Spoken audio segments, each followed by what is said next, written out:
Brought to you by Penguin.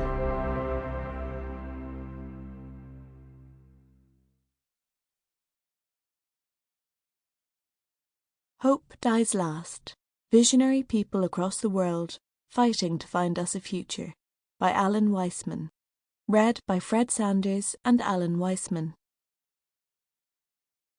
To Sister Rochelle, who taught me how much words matter, and to wife Becky, who taught me what matters even more. One should, for example, be able to see that things are hopeless and yet be determined to make them otherwise. F. Scott Fitzgerald.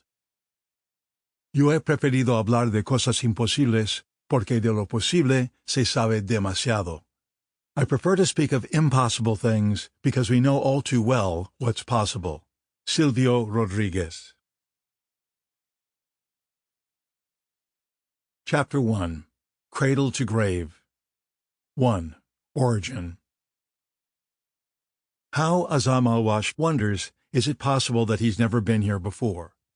Born in this cradle land to a family from Babylon, taught by his father how to fish for shad and barbel in marshes where people still lived like the ancients in reed houses on floating islands, he knows his country's storied waterways like his own veins and arteries. But now he's seeing something for the first time.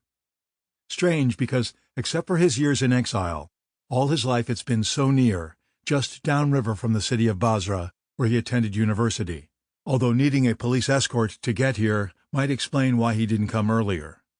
It's a tense spot, Iraq's tiny 36-mile wedge of coastline between its wealthier, powerful neighbors at the top of what the Kuwaitis call the Arabian Gulf and the Iranians call the Persian Gulf. We just call it the Gulf, he murmurs, unable to tear his gaze away. Azam, still trim in his mid-60s, clean-shaven with buzz-cut silver hair that narrows to a widow's peak, his blue hoodie unzipped to the breeze, is considered a national hero in Iraq, internationally as well.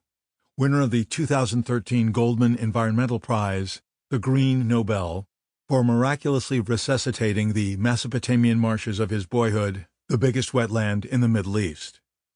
In 1993, that lush convergence of the Tigris and Euphrates floodplains, believed by many to be the biblical Eden, had shriveled to barren, dust-blown expanses after Iraqi dictator Saddam Hussein intentionally diverted the fabled rivers, draining thousands of verdant square miles in order to flush Shiite rebels out from hiding in the marsh's impenetrable reed and papyrus thickets. The damage was irreversible, Azam kept hearing from biologists, as he begged the U.S. State Department for funds to reflood the marshes after U.S.-led forces deposed Saddam in 2003. The roots and desiccated seed banks were over 10 years old. Their chemistry irreparably changed, a CIA environmental contractor told him. It's probably impossible to revive them. Azam was an engineer, not an ecologist. But navigating exile and building a career had taught him that impossible often masks a lack of imagination.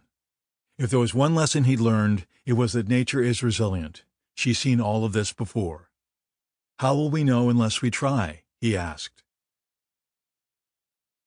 Today, with the fate of not just a wetland, but his entire planet in play, Azam al-Wash's stubborn persistence that proved experts wrong is needed everywhere, he believes. For our civilization to continue, if not our very existence, will demand vision that transcends conventional wisdom and boundaries. Humanity's astonishing success as a species has resulted in a dangerously lopsided world. With most unfrozen land now devoted to the needs and nourishment of just one species, our own, we've literally pushed most of our earthly companions off the planet. All but 4% of mammalian weight is either us or our livestock.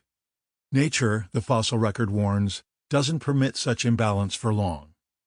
Already our exhaust has packed the sky with heat-trapping gases that wither our crops, trigger whirlwinds, and alternately and increasingly rain flood or hellfire. Yet we can't seem to stop, so poles keep shrinking and plastic keeps coming. As an existential ultimatum threatens, what realistically are our hopes? What or who can get us through this? Amid pervasive, chilling uncertainty, Azam al-Wash is among a worldwide legion of kindred visionaries, often unknown to one another. Sample complete. Ready to continue?